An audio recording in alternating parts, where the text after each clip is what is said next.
Hello, 7 awesome college kids. I'm Nick, and I'll be your guest blogger for today.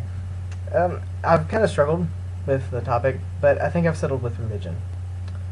I'm not an overly religious person, but I do want to talk to you about, well, kind of my ideas on it.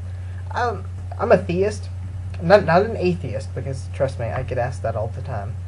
I tell people that I'm a theist and say, "You don't believe in anything?" No, that's not what theism is. Basically, I think that all of the religions, kind of, in a sense, are right in their own aspects. I believe there's a God? Yeah, I believe that there's something that's directing the world.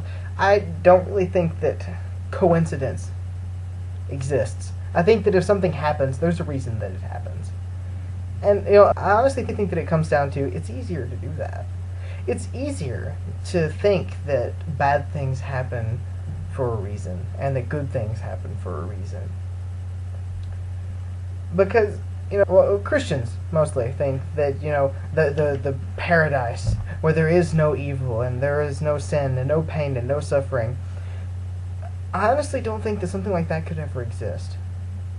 Because, I'm not saying that I don't think that there's a heaven, but I don't think that it's exactly how they think it is.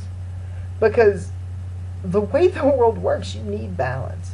To have good, you need to have bad. To have justice, you need to have injustice.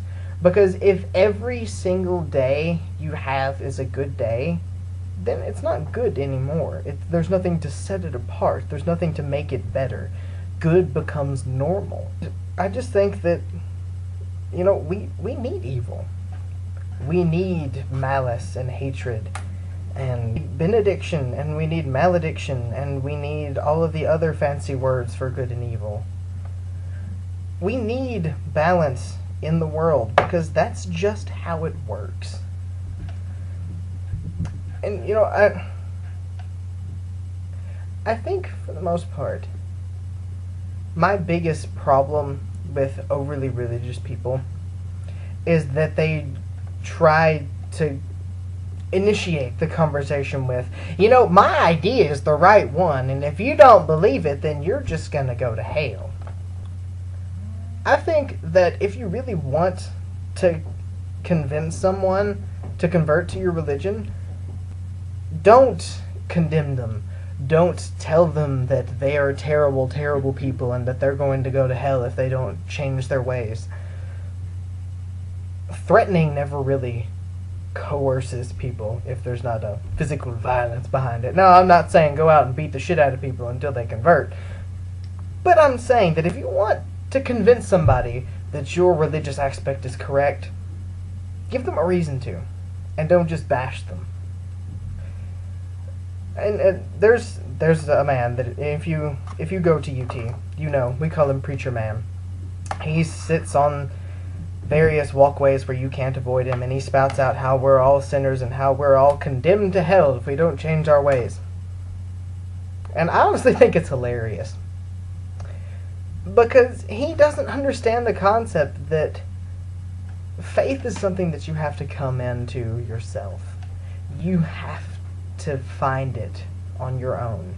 Faith is one of those things that you can't teach. You cannot teach someone to have faith, because if it's taught, then it loses its meaning. If you're told your entire life to believe something, then the chances that you believe it because it's honestly what you believe become drastically low.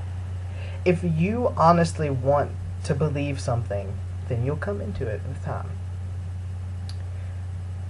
Pushing and yelling and condemning and threatening people with eternal suffering and damnation is not the way to do it.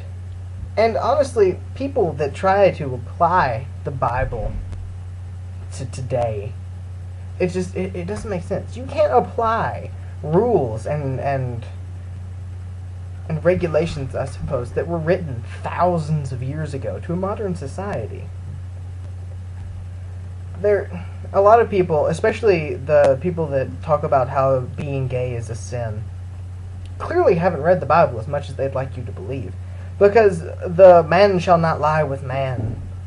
It's in Leviticus. That's a Levitical law, which is in the Old Testament.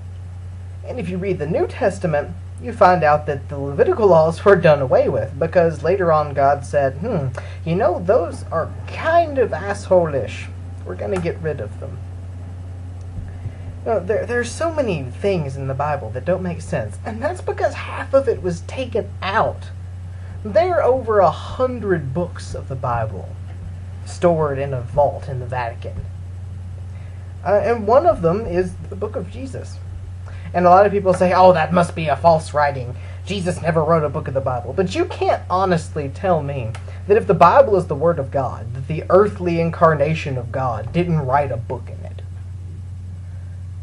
And the reason that they took it out is because it says, specifically, God is everywhere and in everything.